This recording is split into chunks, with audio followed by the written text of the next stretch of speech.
Γεια σας, θέλουμε να σας καλωσορίσουμε όλους. Σήμερα ξεκινάμε την πρώτη δράση της καμπάνιας Now We Move. Είμαστε πολύ χαρούμενοι που η Περιφερειακή Ενότητα οργανώνει αυτή τη δράση. Πιστεύουμε ότι η ζωή μας πλέον έχει αλλάξει ραγδαία τα τελευταία χρόνια. Η καθιστική ζωή, όπως πλέον καταγράφεται και στον Παγκόσμιο Οργανισμό Υγείας, αποτελεί την 4η αιτία θανάτου. Εδώ σε αυτές τις πλατείες ως παιδιά παίζαμε μετά το διάβασμα, τρέχαμε, κάναμε παρέα με τους φίλους μας.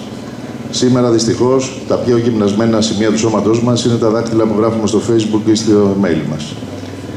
Έτσι λοιπόν είμαι πολύ χαρούμενος που σήμερα ξεκινάμε αυτή τη δράση. Θέλω να ευχαριστήσω και την κυρία Χουλιάρα ιδιαίτερα, όλους τους εθελοντές, όλους όσους συμμετέχετε και πιστεύω πραγματικά να καταφέρουμε να ξεκουνήσουμε αρκετούς από τους καναπέδες τους. Και πρώτον εμένα από το γραφείο μου. Σας ευχαριστώ πάρα πολύ που είστε σήμερα εδώ.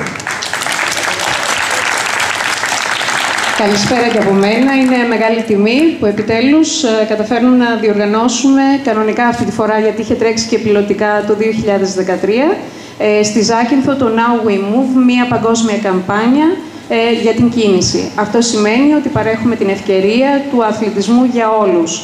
Όπως βλέπετε, αυτή τη στιγμή η συμμετοχή από πλευράς χορευτών είναι ικανοποιητική, αλλά δυστυχώς μας λείπει αρκετά το κοινό.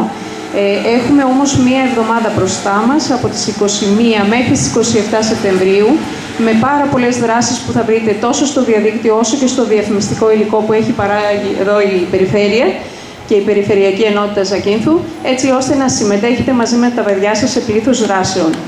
Καλή διασκέδαση σε όλους. Περνάμε ένα ηχηρό μήνυμα. Όπως είπε και ο κύριος Νιωτόπουλος, σηκωνόμαστε από τους καναπέδες μας. Το Facebook μπορεί να περιμένει και εμείς άνθρωποι του Facebook είμαστε, αλλά όταν μας δίνονται τέτοιες χρυσές ευκαιρίες θα πρέπει να τις ακολουθούμε. Καλή διασκέδαση!